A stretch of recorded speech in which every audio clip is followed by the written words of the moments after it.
여러분 안녕하십니까? 광주 MBC 뉴스데스크입니다.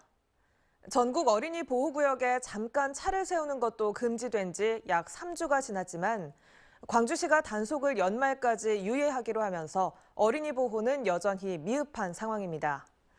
한편에선 대안 마련도 없이 제도가 시행돼 새로운 불편이 생겼다는 목소리도 나옵니다. 이다현 기자가 취재했습니다. 주택가에 위치한 어린이 보호구역입니다. 주정차를 할 수 없도록 바닥엔 황색선이 그어져 있지만 광주시가 단속을 연말까지 유예하면서 주정차된 차량은 여전히 많고 아이들의 등하굣길도 위협받고 있습니다. 출퇴근 시간, 애들 통학 시간에 교통이 엄청 부모님들이 애들 픽업한 사이에 교통이 완전히 병목 현상이 생깁니다. 심각합니다, 이 부분이. 한편에서는 제도만 시행되고 대안이 마련되지 않아 혼란이 일고 있습니다. 이 주택가 일대는 어린이 보호구역입니다. 자기 집 앞에 차를 세우는 것도 원칙적으로는 금지됩니다. 어린이 보호구역에 사는 주민들은 다른 곳에 주차를 하려 해도 공간이 마땅치 않다며 불만을 토로하고 중소형 마트 등 일부 상가에서도 골머리를 앓고 있습니다. 잠깐 정차해 물건을 싣고 나르는 업무도 불편해졌다며 대책이 필요하다고 말합니다. 그런 업체들이 벌금 물게 되면 다음에는 저희 물건을 공급할 수가 없죠. 자영업자들에 대한 어느 정도 배려는 좀 돼야 된다고 생각합니다. 내년 1월 전면 단속을 앞두고 광주시는 부랴부랴 대안을 마련하고 있습니다. 시는 전체 어린이 보호구역 중 범위가 넓게 지정된 일부 구간을 축소하도록 경찰청, 학교 등과 협의하고 있습니다. 또 공터를 주차장으로 만드는 등 공영 주차장을 확충하거나 등하교를 위한 5분 이내의 정차는 허용하는 방안을 검토하고 있습니다. 광주시에서는 학생들 등하교를 위해서 승하차 목적으로 잠깐 주정차하는 경우에는 허용을 하고 있기 때문에 문제가 없을 것이라고 봅니다. 주민 불편을 최소화할 수 있는 대안 마련도 필요하지만 어린이를 보호한다는 본래 취지가 퇴색되지 않도록 철저한 준비가 요구됩니다. MBC 뉴스 이다현입니다.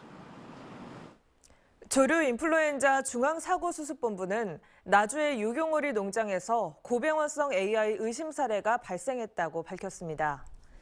해당 농장에서는 유경오리 3만 7천 마리를 사육하고 있고 농장 반경 500m 이내에 다른 가금 농가는 없는 것으로 파악됐습니다. 중수본은 해당 농장에 대한 출입을 통제한 뒤 예방적 살처분 등 선제적 방역 조치를 진행하고 있고 고병원성 여부는 이르면 내일쯤 확인될 것으로 보입니다. 정부가 전남을 비롯한 의료 취약 지역에 의대 신설을 추진하겠다고 밝힌 지 1년이 지났습니다. 하지만 지금까지 제대로 된 논의가 진행되지 않고 있는데요. 현 정부의 임기가 몇 달 남지 않은 만큼 과감한 결단이 필요하다는 목소리가 커지고 있습니다. 문영철 기자입니다. 정부와 여당이 의과대학이 없는 지역에 의대 신설을 적극 검토하겠다고 밝힌 건 지난해 7월. 전국 17개 시도 가운데 유일하게 의대가 없는 전남은 오랜 염원을 이루는 듯 보였습니다. 하지만 의대 정원 확대 등에 반대하는 의료계의 집단 휴진이 이어졌고 관련 내용을 논의할 의정협의체 회의도 지난 2월 이후 열리지 않고 있습니다. 그러는 사이 지난해 전남 지역 중증 응급 환자가 다른 병원으로 옮겨진 전원율은 전국에서 가장 높은 9.7%를 기록했습니다. 특히 치료할 수 있는 의사가 없어 응급수술 등이 불가능해 병원을 옮긴 사례가 전체의 절반 가까이를 차지했습니다. 우리 노동자들 사이에서 흔히 이런 말을 합니다. 똑같은 사고를 당하더라도 서울에서 당하면 70%가 살고 여수에서 당하면 70%가 죽는다. 여기에 코로나19 사태까지 겹치면서 전남의 열악한 의료 현실은 더욱 명확해졌습니다.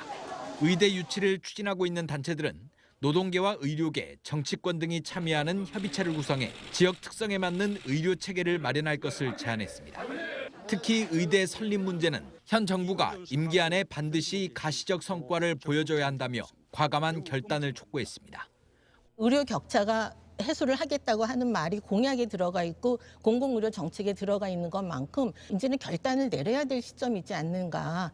최근 국정감사에서 호남 지역 국회의원들도 공공의대 설립을 강행할 수 있는 정부의 강한 의지가 필요하다고 강조하면서 전남 의대 설립을 위한 정치권의 행보에도 관심이 모아지고 있습니다. MBC 뉴스 문형철입니다. 5.18 광주 민주화운동 당시 계엄군에 의해 체포 구금된 뒤 가혹행위를 당한 피해자들에게 국가가 정신적인 손해배상을 해야 한다는 판결이 내려졌습니다. 광주지법 민사실 1부는 5.18 항쟁 당시 가혹행위를 당한 나 씨 등 5명이 국가를 상대로 낸 손해배상 청구 소송에서 피해 정도에 따라 4천만 원에서 최대 1억 원을 배상하라고 원고 일부 승소 판결을 내렸습니다. 이에 앞서 헌법재판소는 정부 지원금 보상을 받았어도 손해배상 청구가 가능하다는 위헌 판결을 냈고 대법원도 비슷한 사건에 대해 원심을 깨고 원고 승소 취지로 파기환송한 바 있습니다. 자신의 직위를 이용해 여직원을 추행한 혐의로 재판에 넘겨진 무소속 양향자 의원의 전직 특별보좌관이 실형을 선고받았습니다.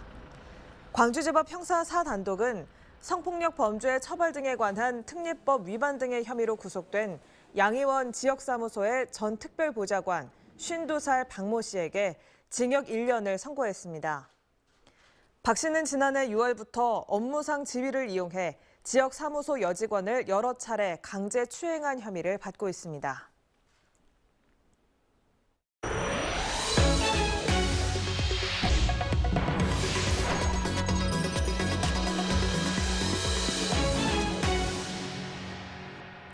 이번 주 들어 춥고 비가 오는 날이 많았는데요. 주말에는 비교적 포근한 날씨가 이어질 전망입니다. 단계적 일상 회복이 시작되면서 한평에선 국향대전도 한창 열리고 있습니다. 축제 모습과 함께 자세한 주말 날씨 이다솔 기상캐스터가 전해드립니다. 입구를 들어서자마자 노란 꽃이 한가득입니다. 국화를 비롯해 형형색색의 고운 가을꽃들이 빚어낸 다채로운 꽃물결이 장관을 이룹니다. 코로나19로 지난해에는 열리지 못했던 한평 국향대전이 올해 개막했습니다. 이달 21일까지 진행되는 이번 국향대전의 주제는 지구와 인간의 공존으로 거대한 지구를 떠받친 두 손과 뱃속에 쓰레기를 담은 해양동물 등 무려 600여 점의 조형물들이 향긋한 국화로 꾸며졌습니다. 시민들은 쌀쌀한 날씨 속에서도 국화가 풍기는 진한 꽃향기를 맡으며 꽃나들이를 즐깁니다. 날씨가 바람 불어서 춥긴 한데 그래도 좋네요. 꽃 보고 향기에 취하고.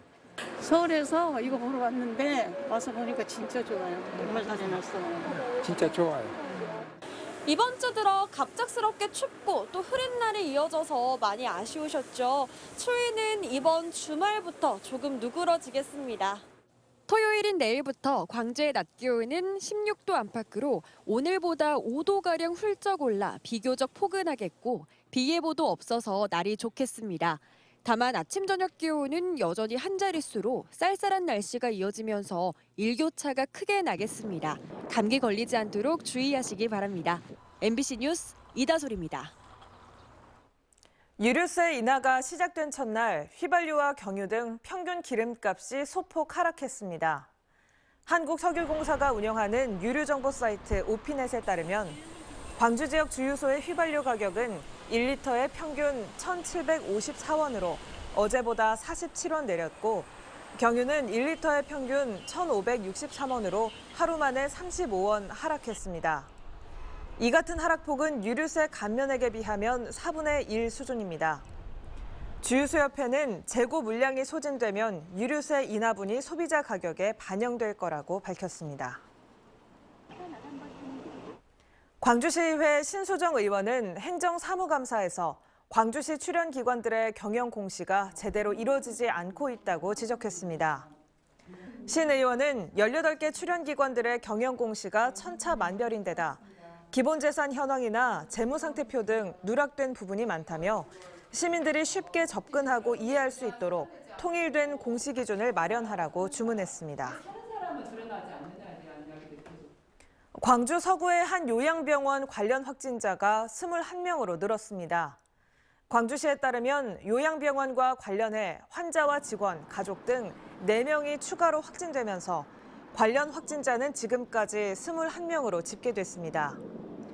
이 밖에도 기존 확진자의 접촉자를 중심으로 오늘 오후 6시를 기준으로 광주에서는 3명이 추가로 확진됐습니다.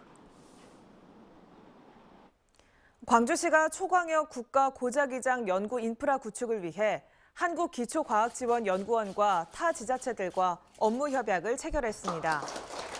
한국기초과학지원연구원과 광주시 등 3개 지자체는 그동안 개별적으로 추진하던 고자기장 연구 인프라를 체계적이고 효율적으로 구축하기 위해 이번 협약이 마련됐습니다. 한국기초과학지원연구원은 3개 권역별 연구 인프라를 총괄 지원하고 광주시는 신소재, 울산시는 에너지, 강원도는 의생명 중심의 지역별 핵심 대상 기술을 개발하며 공동으로 협력하기로 했습니다. 광주은행이 광주 지역 자치단체 금고를 싹쓸이했습니다. 광주은행은 광주 남구청 금고에 선정되면서 광주 지역 5개 구청 금고와 광주시 금고 등 광주 지역 자치단체 제1금고를 모두 맡게 됐다고 밝혔습니다. 또 전라남도 제2금고를 비롯해 강진군 등 전남 지역 17개 시군에서 제2금고를 맡게 되면서 지역 자금의 역외 유출을 막을 수 있게 됐다고 설명했습니다.